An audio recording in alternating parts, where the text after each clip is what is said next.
Y'all can come along while I get a very large body into a very tight area.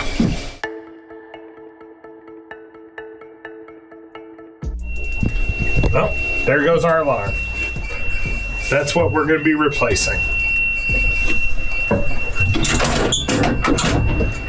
So it's Monday morning on April 20th. We were awoken at 1:30 in the morning to a high water alarm in the bilge. I came down and the seacock for the AC started leaking. Shut that alarm off a couple times, grabbed some Gorilla tape Flex Seal, stuck it on there. It definitely slowed it down last night. Now I got a new sea glass we're gonna install right now.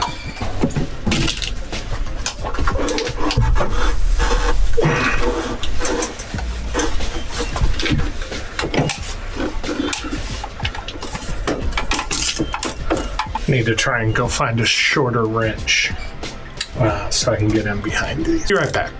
Stop recording.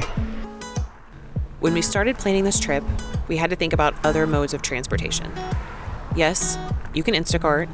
Yes, you can Uber, but only when those things are available. When we get into a city, the first question becomes, where are we going for dinner? What do we want to explore? And how far away is it? For us, e-bikes became our primary mode of transportation when we were on land. We looked at scooters too, but Tim is 6'10", so we had to think about what was durable, what could support his size, and what would actually get us where we wanted to go. And because Tim is 6'10", people definitely notice him riding around town. It's not every day you see a giant human cruising around on an e-bike. I don't even know. I really have not been able to remember what day it is. You have like a Tuesday. Tuesday the 21st. We have like a routine, but it's not a routine. Yeah. 'Cause you're waking up in a different city. Not quite every day, but every other day or so. And then you wake up and you're like, what day is it? We're in Savannah. We are about to push off to Charleston, which I thought was further up, but it's really only 70-ish miles. We're gonna go stay in Charleston for the next couple days. But I would say Georgia has been awesome. We went to St. Simon's Island, and then we've been here in Savannah for the last 3 days. We are at the Savannah Harbor Marina, IGY Savannah Harbor Marina, and we are headed into town. It is Sunday, I think April 19th, and this is so cool. They have a shuttle service that will actually take us over to the ferry. Trying to work that off. What's up? How are you? Going all right. We're going to the Savannah Tequila Company. Oh, wow. Have you been there? No. I'm only 22, so I just started. Boozing? Yeah, boozing. I'm sorry that y'all have to see my farmer's tan on your tan. Oh my gosh, we're about to have the worst farmer's tan. No. I was looking earlier at my legs and I was like, well, they've got a little bit of sun up until the thigh mark. No, mine literally just got out of my pants. I finally found myself some shorts, and it's starting to be good weather for it, so I was like, might as well. And now I'm already getting a sock tan. Sock tan. This is the spot. Thank you so much. Appreciate it. No problem. Y'all have a wonderful time out Thanks. there. Get some good clips. Yeah. Appreciate it. Well, that is nice. The IGY Savannah Harbor Marina, you get a free shuttle to the ferry because it is perfectly located downtown, but you're just across the way from downtown. Probably do a marina tour later since they have free laundry. I love talking about free laundry. Yeah. It's not one of those things that you think's very sexy, but when I hear free laundry, I get really, really excited. So otherwise it could be like $20 to do laundry. By our third and final day in Savannah, we'd kind of settled into our own routine. We knew the ferry schedule by heart, spent a lot of time riding back and forth across the river, and found ourselves chatting with locals and other travelers about where they'd been and what we still needed to see. Is there a really good pizza spot here? This was also a city where we had a chance to explore over the weekend, and I think that changed the experience for us. Up until now, we'd mostly been moving from place to place. but Savannah gave us time to slow down a little. We loved wandering up and down the river, ducking into shops and enjoying the energy of the city. Instead of trying to check everything off a list, we finally had time to just exist in a place for a few days, and that made Savannah feel different. We had a great brunch at Savannah Tequila Company right along River Street near the JW Marriott, and there was some fantastic shopping nearby as well. Honestly, we could have spent even more time eating and exploring because 3 days did not feel like enough. Savannah treated us very well when it came to food. Tim declared the calzone at Vinny Van Gogo's the absolute best calzone he'd ever had. And considering how many calzones he's eaten in his lifetime, that is truly saying something. We also found plenty of bakeries and dessert shops because we both have a pretty serious sweet tooth. We got to do a ghost tour, which was on my bucket list ever since I read all about Savannah's history, growing up, Midnight in the Garden of Good and Evil, all of the, just crazy stuff that's happened here. And it's really a center for ghost lore and paranormal activity. A ghost tour was an absolute must for me in Savannah. There were so many options to choose from. Walking tours, trolley tours, paranormal investigations. You can really tailor the experience to whatever interests you. We chose Ghosts and Gravestones, and I think it was a great introduction to Savannah's haunted history. It was theatrical, entertaining, and very well done. We got to go inside one of Savannah's haunted homes and visit a cemetery at night, which was especially cool because we'd already walked through the cemetery during the day.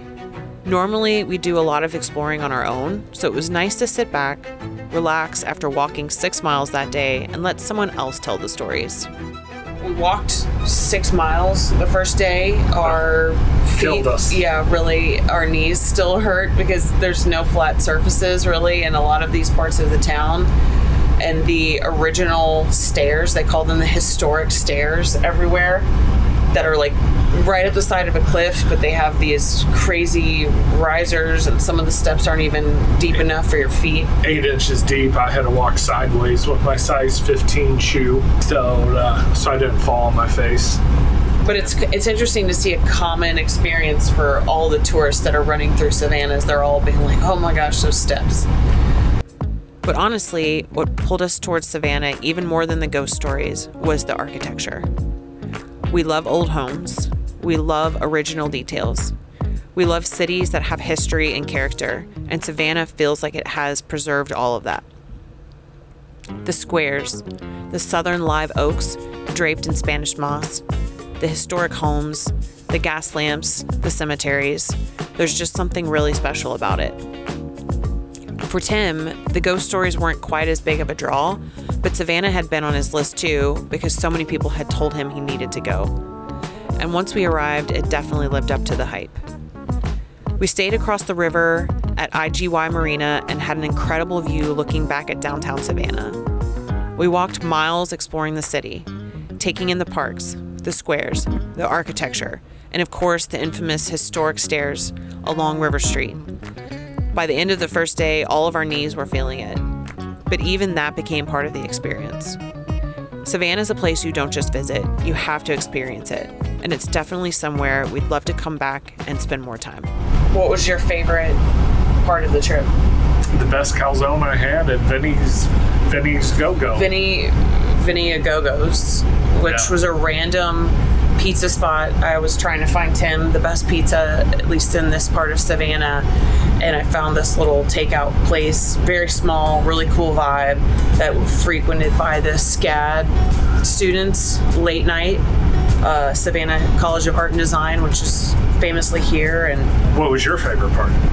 We got to spend 2 days with our friends Joe and Christian to come visit us. It was great 2 days. And hell, Christian was our tour guide here in Savannah. He was. He knew more than some of the tour guides. We were like, should we tip you? Your tours are great. So we're going to push off here.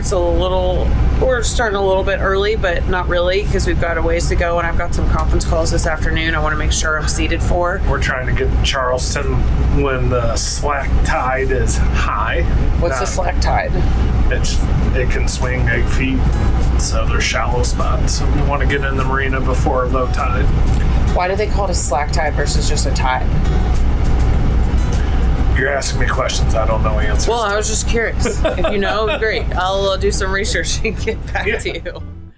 As we leave Savannah and head toward Charleston, we don't think we've done a great job of celebrating state lines.